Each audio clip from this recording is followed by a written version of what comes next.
Om Tat Sat. This is the day 40 evening sadhana video. This is in fact the very last video of the Temple Within Volume 1 series. Dear Spiritual Seeker, I thank you for watching all the videos of this series right from day 1 to day 40. This truly showcases that you are a very honest and a sincere seeker of the knowledge of truth. So someone like you should not be worried about the world, should not be worried about anything in relation to this creation. You should rather be peaceful, calm and surrendered because you have the costless grace of Ma Devi, Sri Shiva and Sri Krishna on you. So dear Divine Seeker, remember to be steady in this journey as we learnt this morning. Be focused in this journey. Have Ma Devi alone or your Ishta Devata alone as your ultimate goal of your life until you live in this body. In this body, our mind wanders a lot, gets confused a lot for all of us. So the best use of our time and that little energy that we have in this body is to dedicate our life learning the wisdom of Ma Devi, surrendering to her and following all the teachings of our divine scriptures. So please come to page number 120. Under sadhana notes, please take a pencil and write down, today I practiced. If you remember, what was our practice today? Observing with honesty was our practice. So write down, observing with honesty.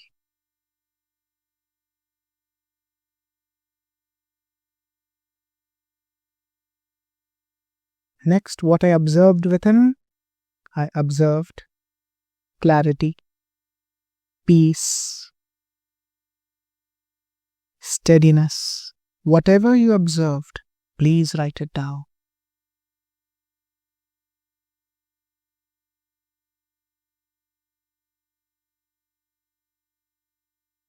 And where I forgot or struggled, during which specific activity of the day or during which event did you become confused or you forgot this divine wisdom, write it down so from tomorrow you can be even more cautious and careful.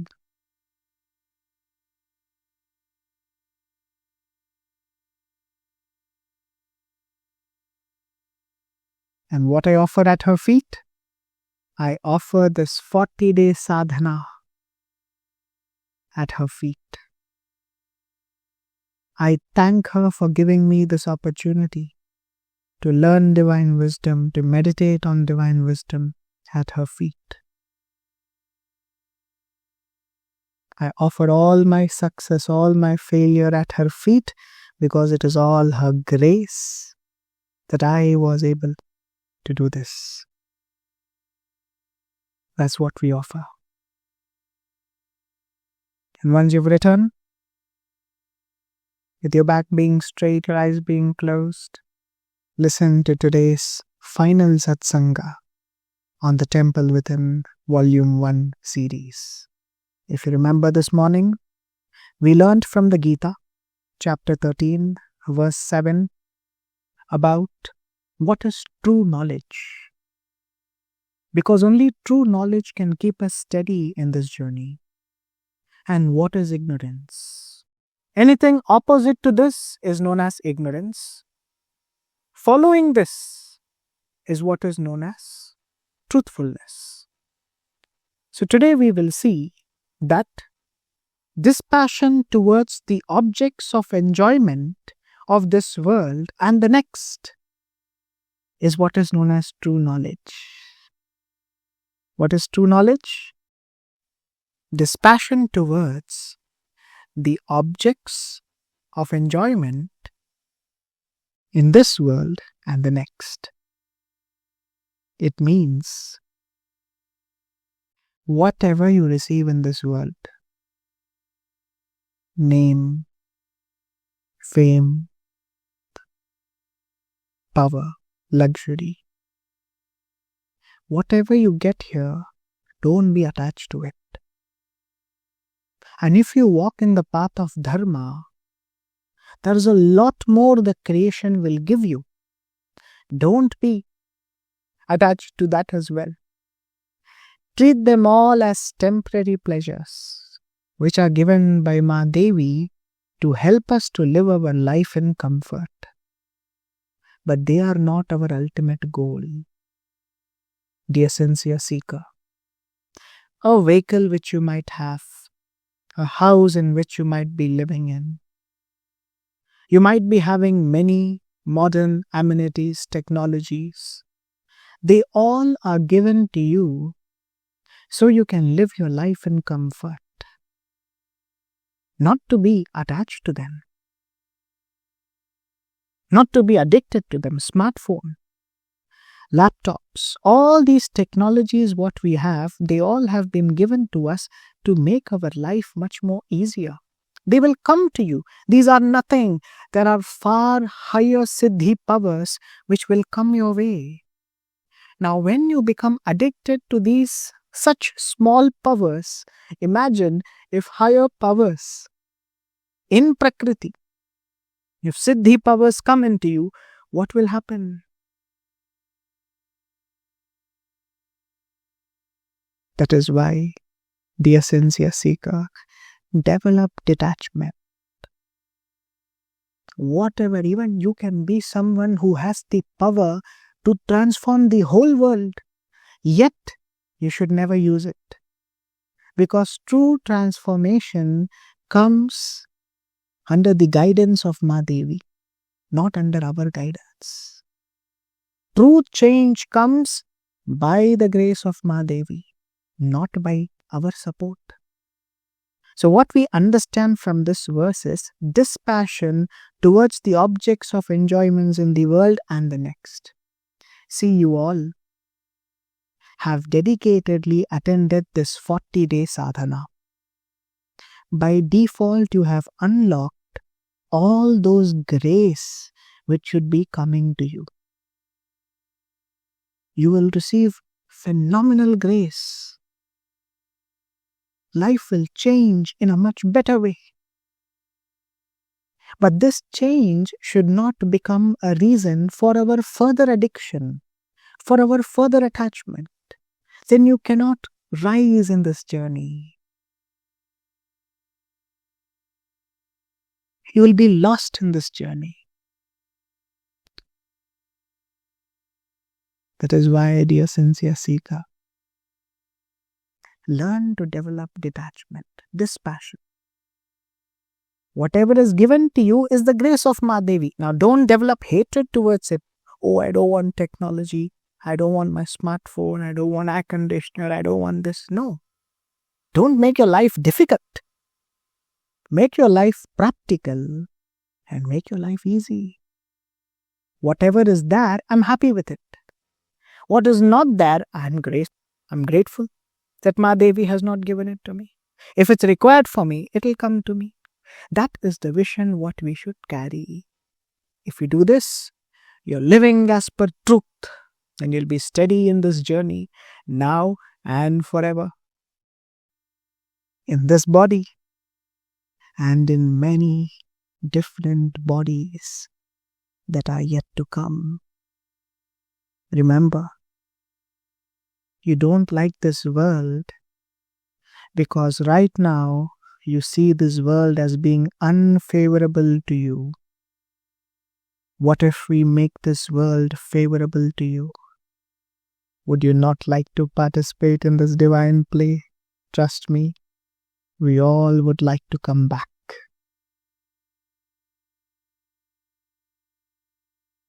So that's the truth. Even though you participate in this divine play, learn to develop this passion. You will love this divine play. When you don't develop this passion, even if situation seems favorable, the way we wanted, we would have been addicted and fallen. So dear sincere seeker, steadiness and this passion to the objects of the enjoyment of this world and the next, because the best is yet to come. Oh Ma Devi, take me away from this earth. I don't like living here. It happens because you see yourself to be in an unfortunate situation. With the sadhana that you do, you will see yourself in a fortunate situation in future. But at that time, if you don't develop discipline, you will again come back to an unfortunate situation. That is why, dear sincere seeker, steadiness in all good and bad circumstances of our life is what will take us closer to Bhagavan. So with your back being straight, your eyes being closed, with a deep, sincere heart, meditate on today's mantra. Om Kulayoginyai Namaha. We all come from one family. No one is high, low, or different here. We all belong to the family of Ma Devi. So deeply surrender to her. She will make your life favorable. And when it becomes favorable, don't again become attached. Just be steady. Let's begin with our meditation. Om Kulayoginyai Namaha.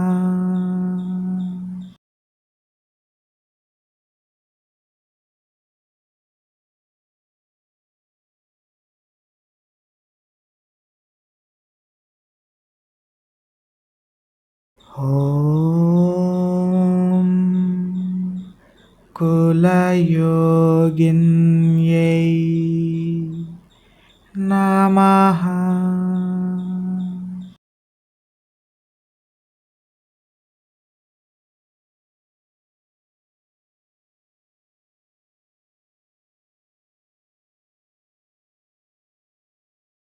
Om Kulayoginyai Namaha.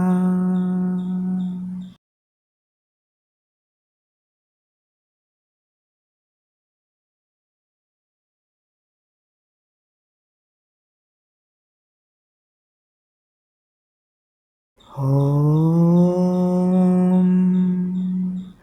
Kulayoginyai Namaha.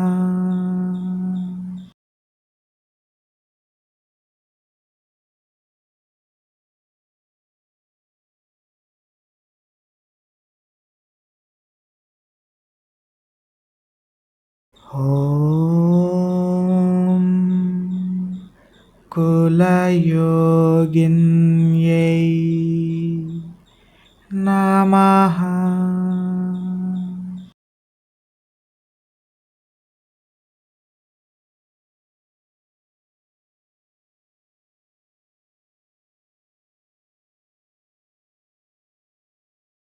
Om Kulayoginyai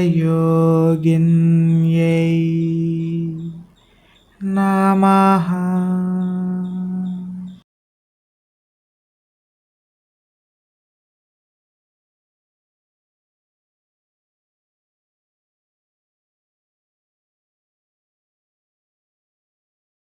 Om Kulayoginyai Namaha.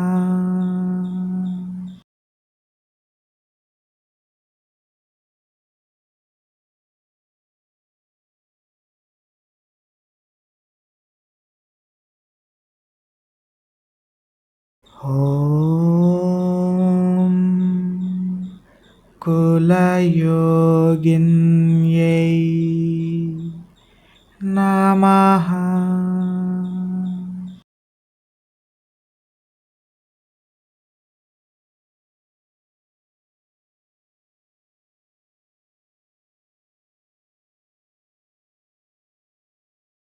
ॐ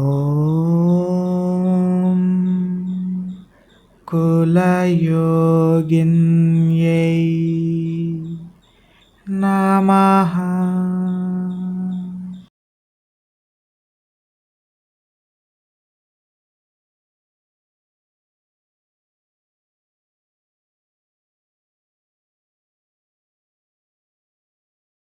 ॐ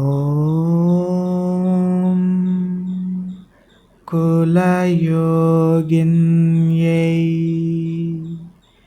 नमः।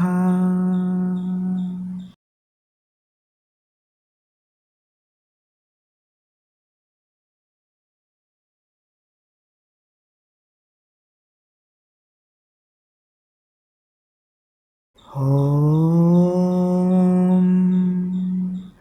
कुलयोगिन्यै नमः।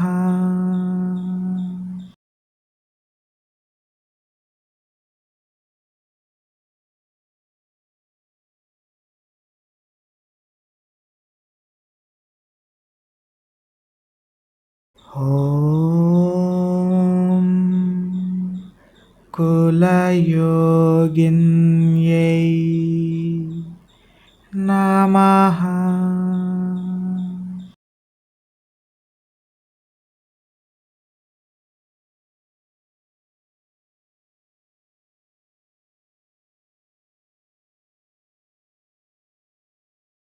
ॐ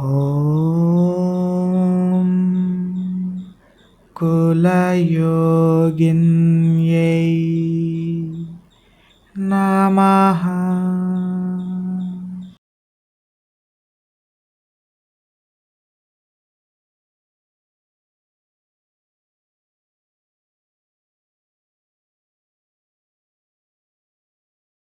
ॐ कुलयोगिन्यै नमः।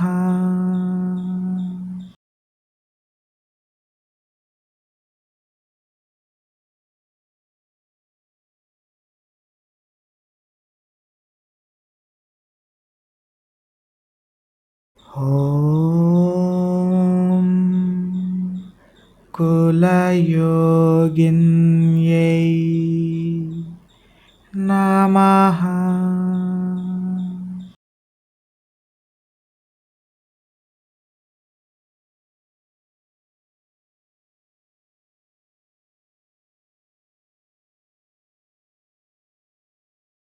ॐ कुलयोगिन्यै नमः।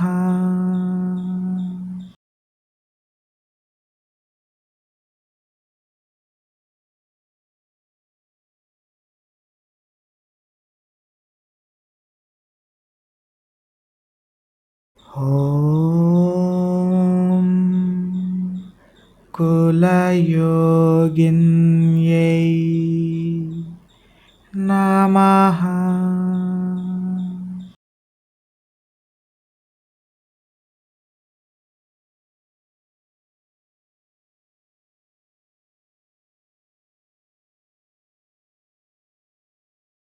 ॐ कुलयोगिन्यै नमः।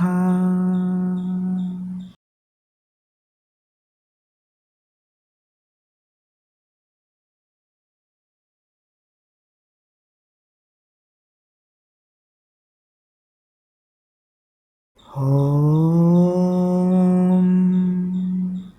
कुलयोगिन्यै नमः।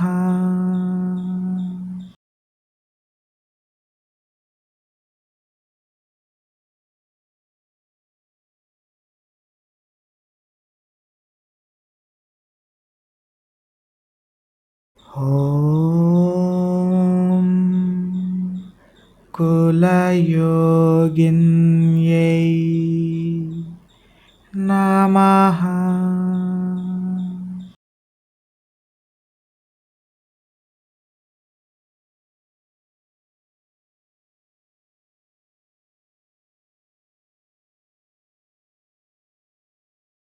ॐ कुलयोगिन्यै नमः।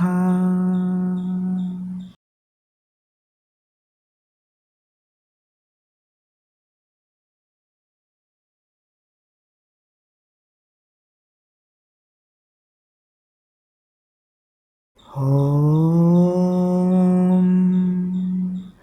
कुलयोगिन्यै नमः।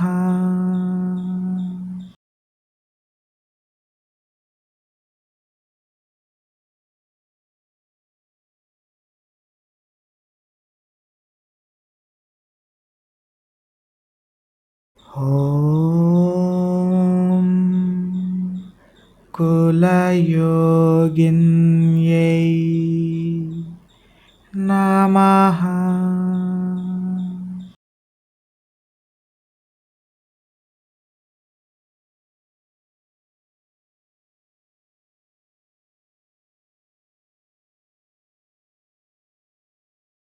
ॐ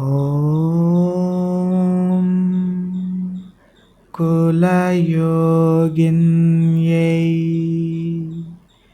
नमः।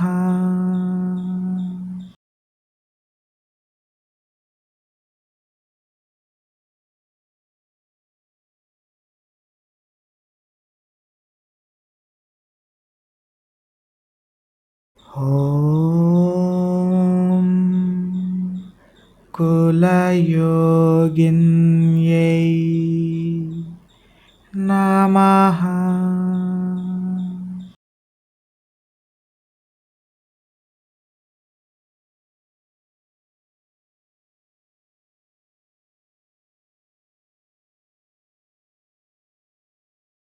ॐ कुलयोगिन्यै नमः।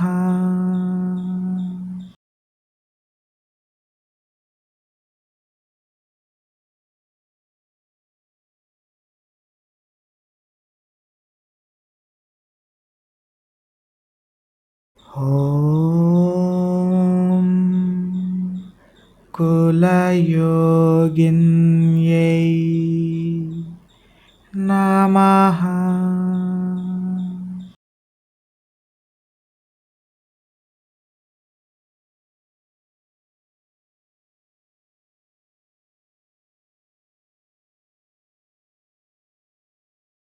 ॐ कुलयोगिन्यै नमः।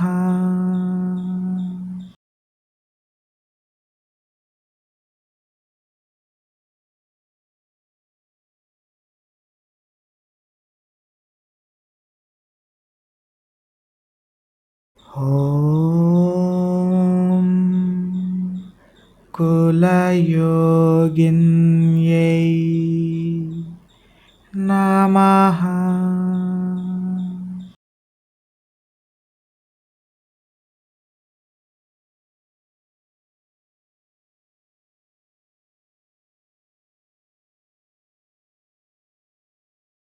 ॐ कुलयोगिन्यै नमः।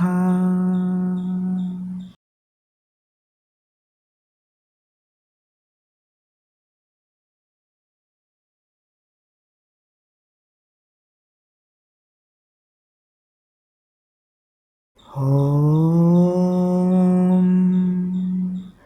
कुलयोगिन्यै नमः।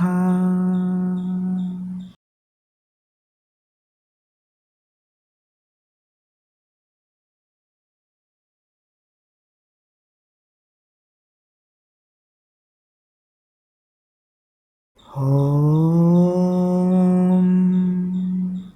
कुलयोगिन्यै नमः।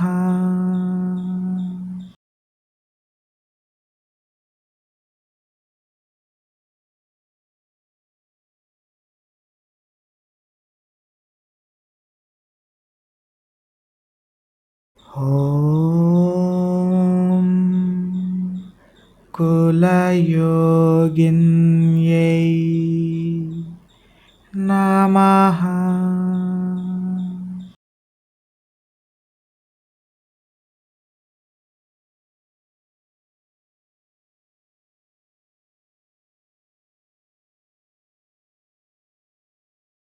ॐ कुलयोगिन्यै नमः।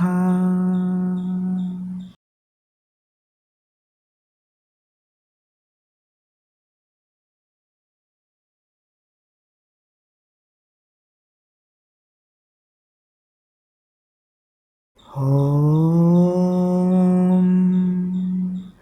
कुलयोगिन्यै नमः।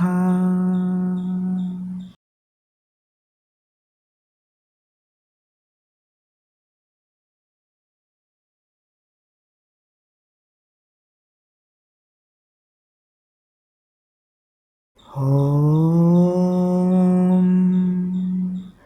कुलयोगिन्यै नमः।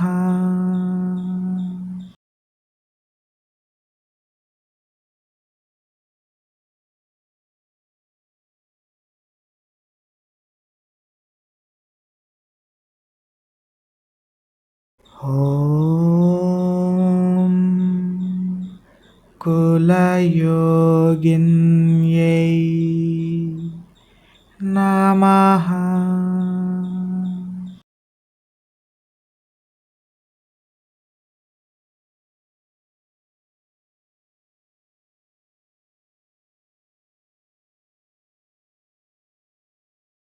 ॐ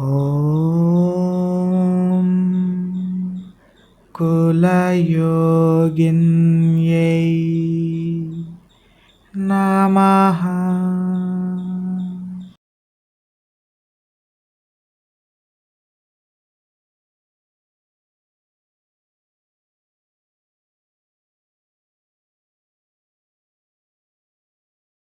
ॐ कुलयोगिन्यै नमः।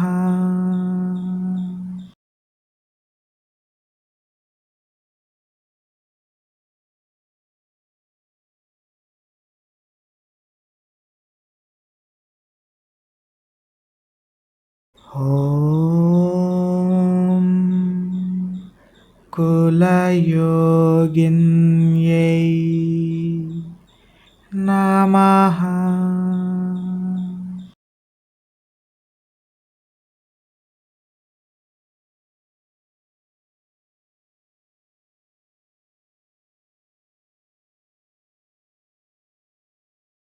ॐ कुलयोगिन्यै नमः।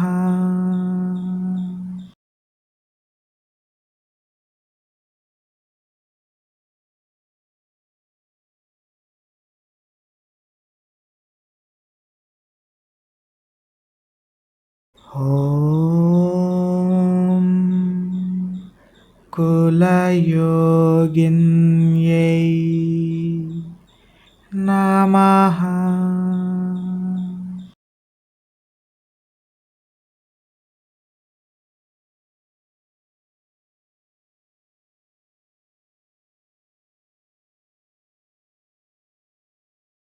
ॐ कुलयोगिन्यै नमः।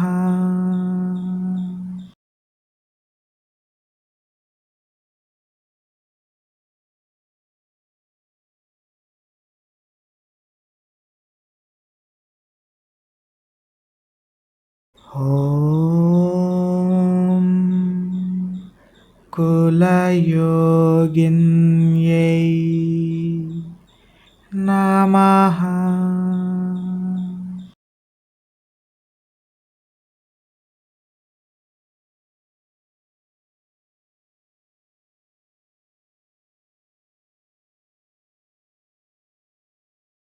ॐ कुलयोगिन्यै नमः।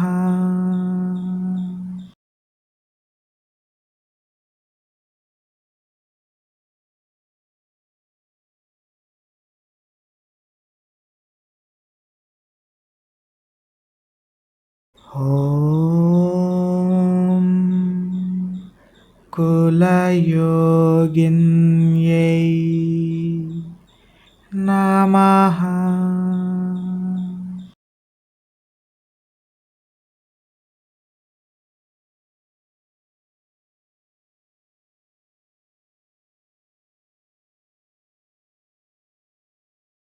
ॐ कुलयोगिन्यै नमः।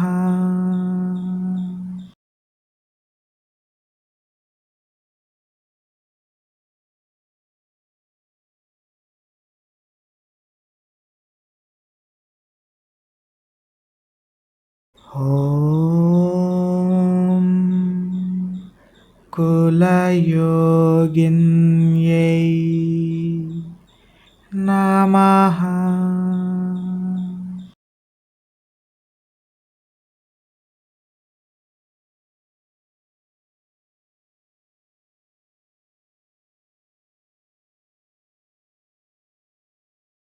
ॐ कुलयोगिन्यै नमः।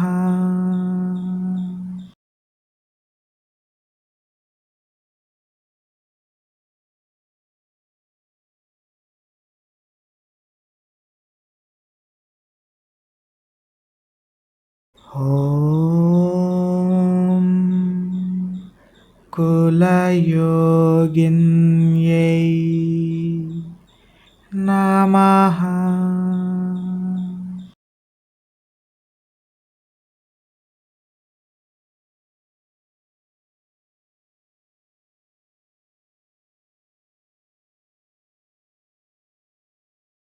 ॐ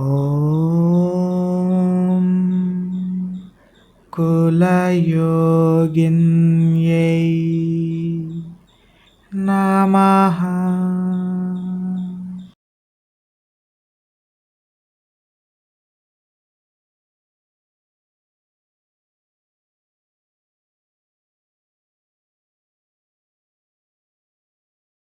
ॐ कुलयोगिन्यै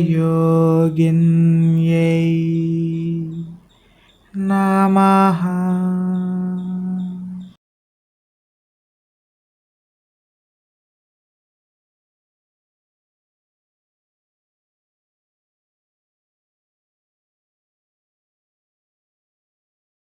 ॐ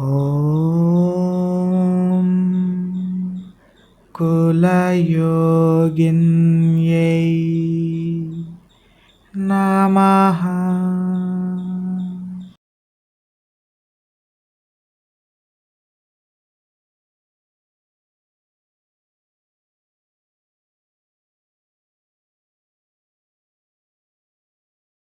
ॐ कुलयोगिन्यै नमः।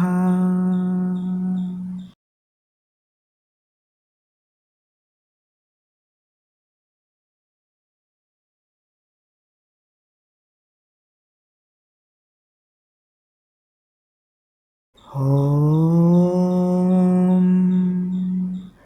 कुलयोगिन्यै नमः।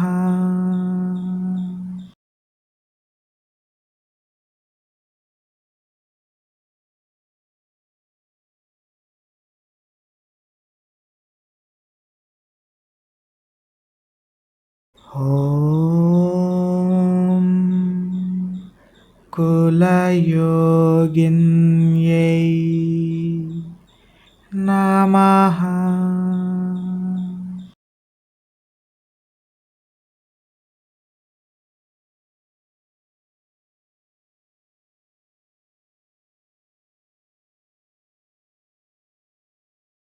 ॐ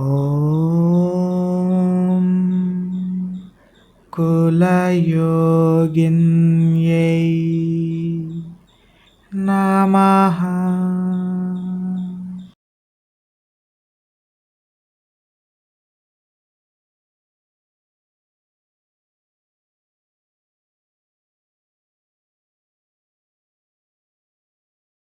ॐ कुलयोगिन्यै नमः।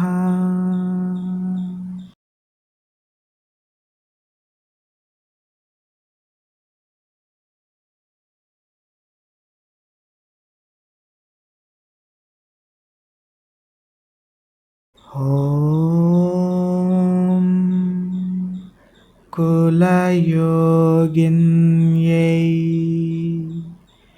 नमः।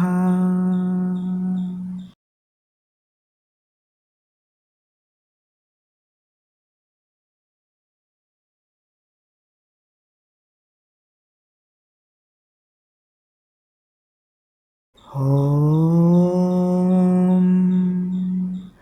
कुलयोगिन्यै नमः।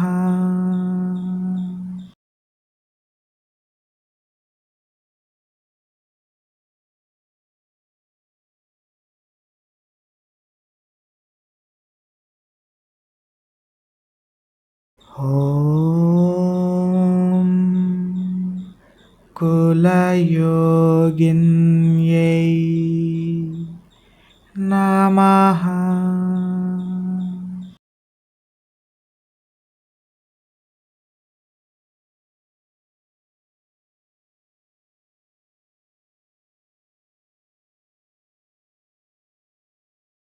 ॐ कुलयोगिन्यै नमः।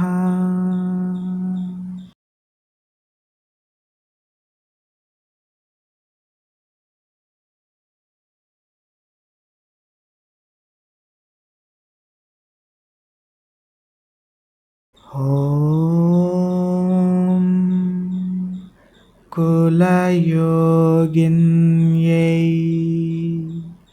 नमः।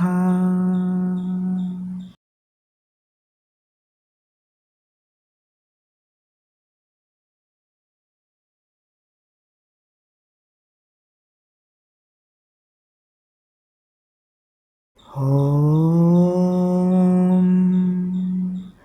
कुलयोगिन्यै नमः।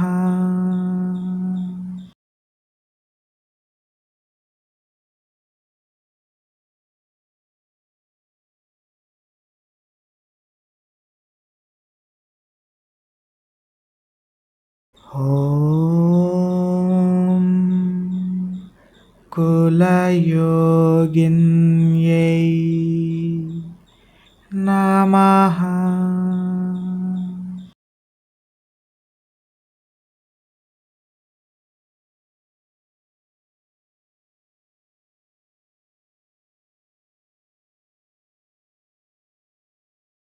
ॐ कुलयोगिन्यै नमः।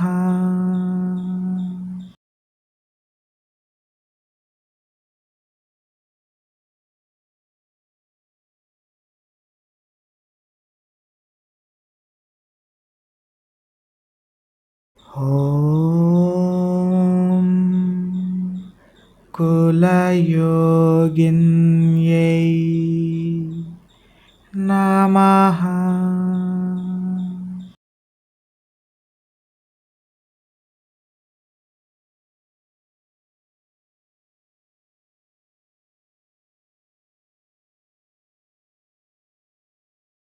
ॐ कुलयोगिन्यै नमः।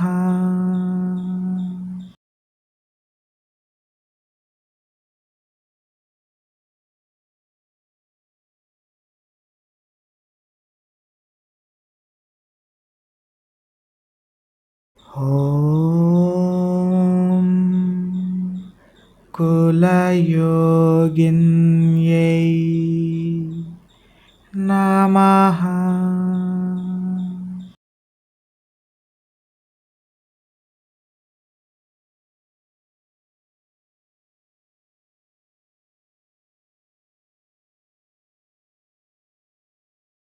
ॐ कुलयोगिन्यै नमः।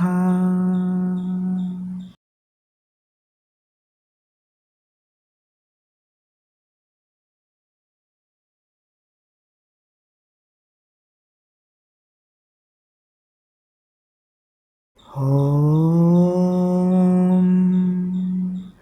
कुलयोगिन्यै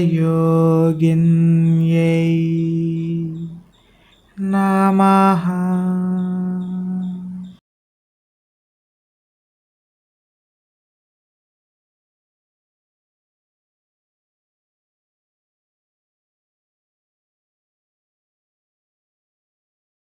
ॐ कुलयोगिन्यै नमः।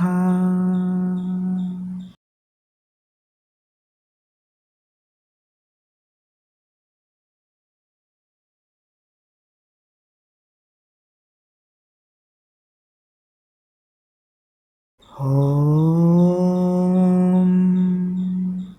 कुलयोगिन्यै नमः।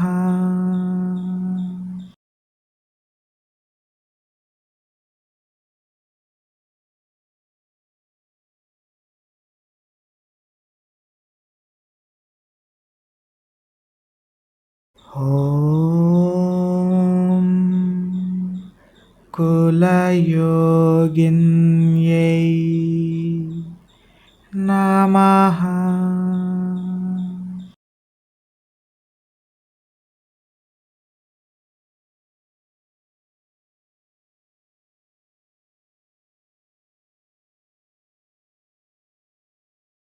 ॐ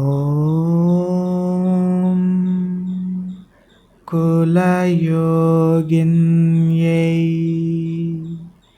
नमः।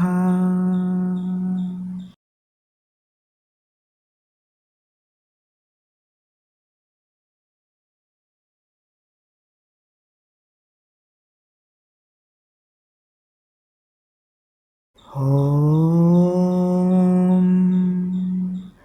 कुलयोगिन्यै नमः।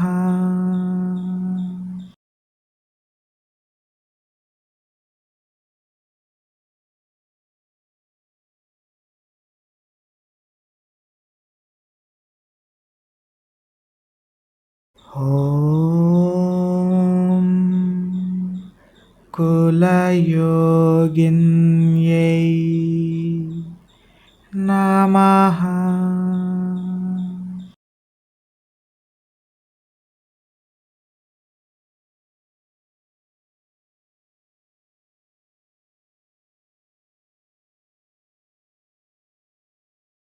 ॐ कुलयोगिन्यै नमः।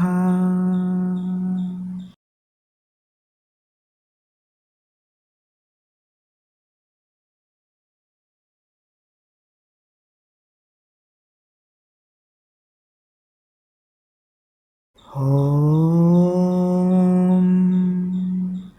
कुलयोगिन्यै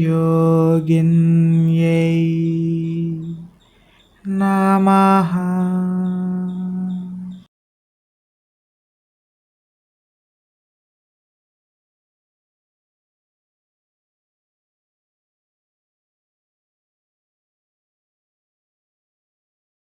ॐ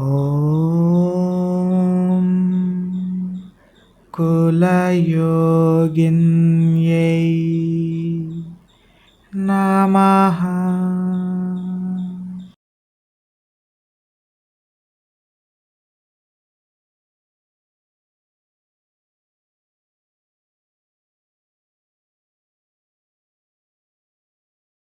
ॐ कुलयोगिन्यै नमः।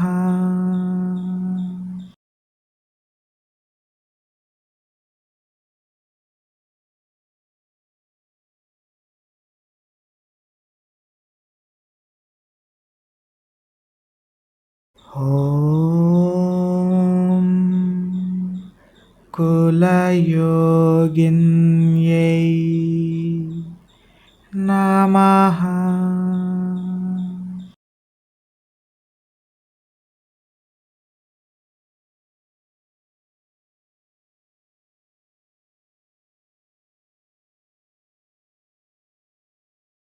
ॐ कुलयोगिन्यै नमः।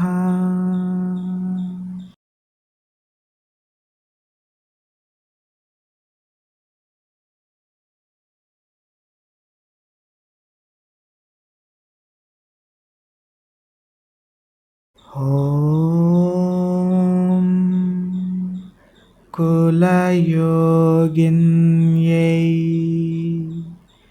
नमः।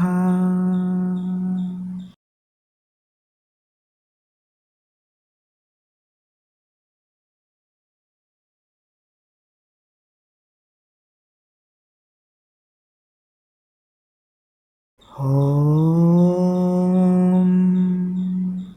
कुलयोगिन्यै नमः।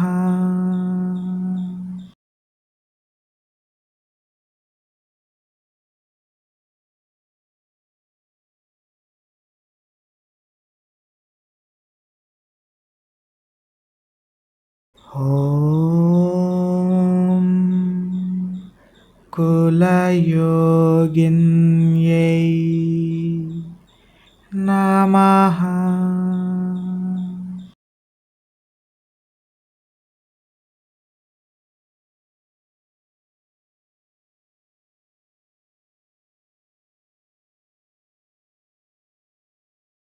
ॐ कुलयोगिन्यै नमः।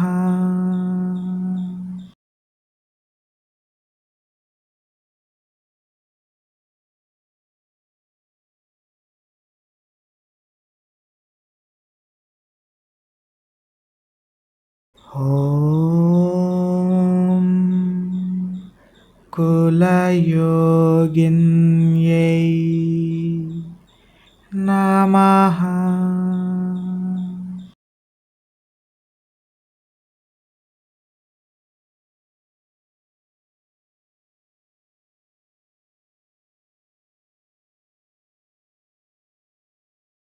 ॐ कुलयोगिन्यै नमः।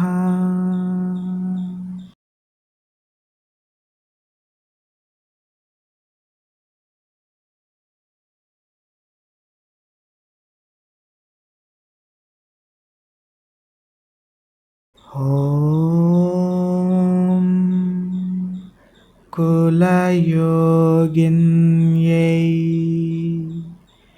नमः।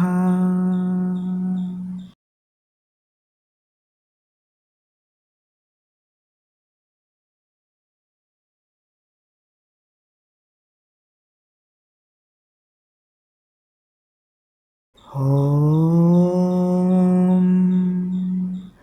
कुलयोगिन्यै नमः।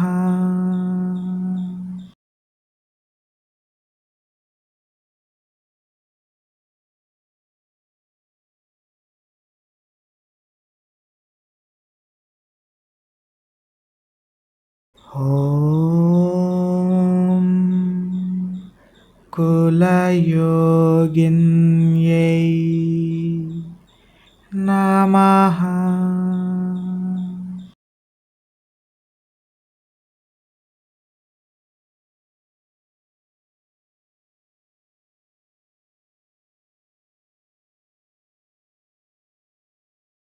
ॐ कुलयोगिन्यै नमः।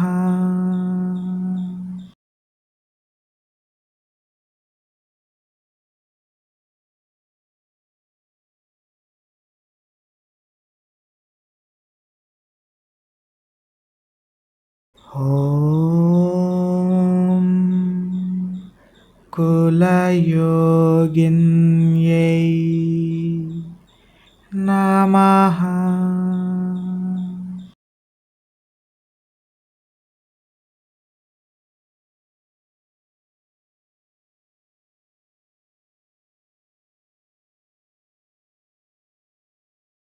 ॐ कुलयोगिन्यै नमः।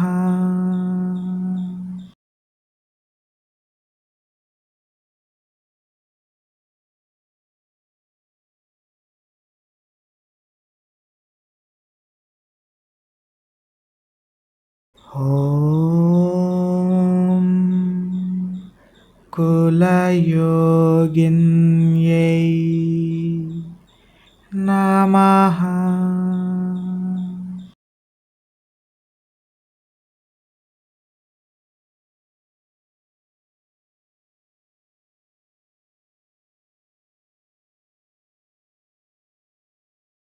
ॐ कुलयोगिन्यै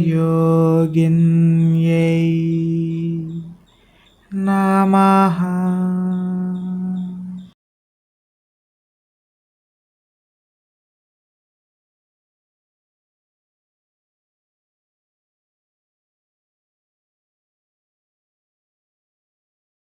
ॐ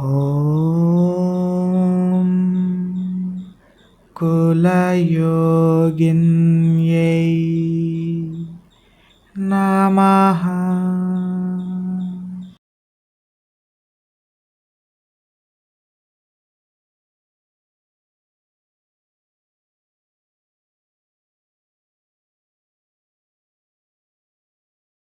ॐ कुलयोगिन्यै नमः।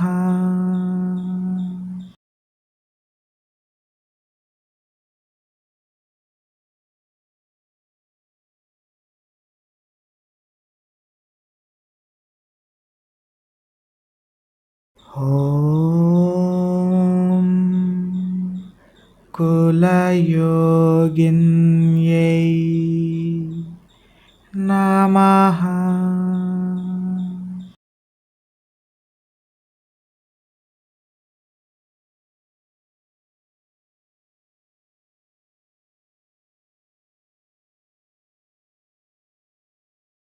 ॐ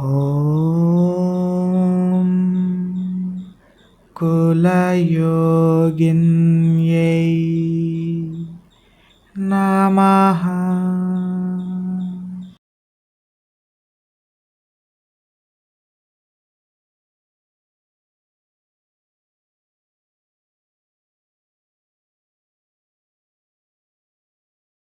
ॐ कुलयोगिन्यै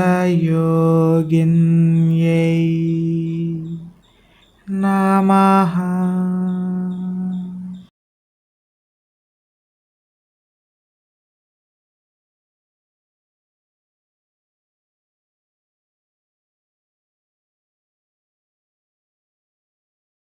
ॐ कुलयोगिन्यै नमः।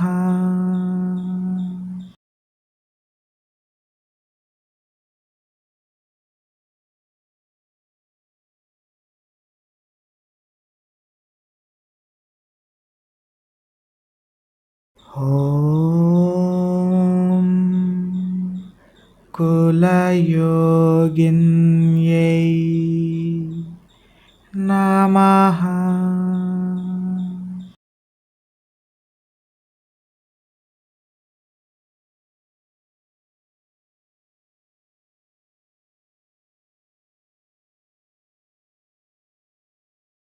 ॐ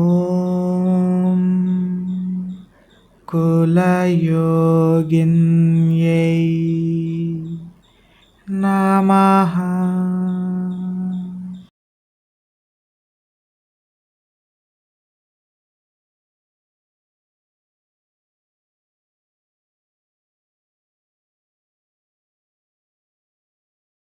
ॐ कुलयोगिन्यै नमः।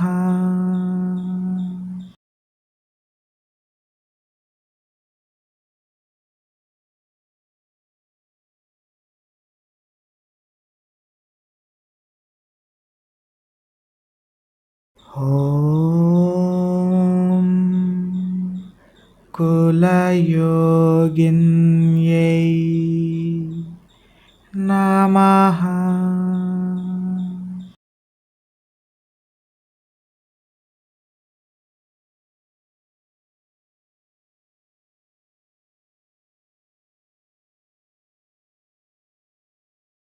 ॐ कुलयोगिन्यै नमः।